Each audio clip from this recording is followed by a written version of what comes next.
Jesus against the authorities. Every day of Passover week, Jesus stood in the temple preaching to huge crowds and healing many people too. The Jewish leaders were enraged. "Who gives you the right to say and do these things?" they demanded. "Listen to what the people are saying about you. They think you are the Messiah. We are warning you to stop."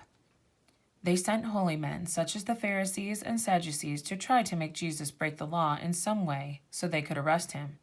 But Jesus waged a war of words on them and won every time. "Holy men, such as the Pharisees, say that you should follow the rules of Moses," he told everyone one day. "This is right, so listen to what they say. But don't do as they do, because they don't practice what they preach." People in the crowd began to argue angrily with each other. The Jewish leaders and their followers on one side, and Jesus and his disciples on the other. Jesus continued, "Everything the holy men do is for show. They say aloud long prayers in public so everyone can admire them. They wear fancy robes so they stand out in the crowd. They sit at the front at the synagogue and expect to be addressed as teacher. But I say you have only one teacher, your Father in heaven, and under him everyone is equal. Anyone who thinks they are better than others will one day find themselves the lowest, and anyone who serves others will one day find themselves the greatest."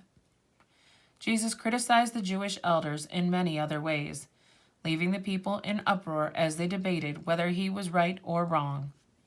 "Look at that lady over there," Jesus tried to explain.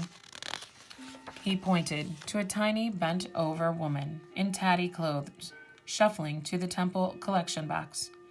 With gnarled, trembling fingers, she dropped in a couple of copper coins and prayed. "That old woman is better than all the Jewish leaders," Jesus announced. "They only give what they can afford to charity, leaving plenty for themselves.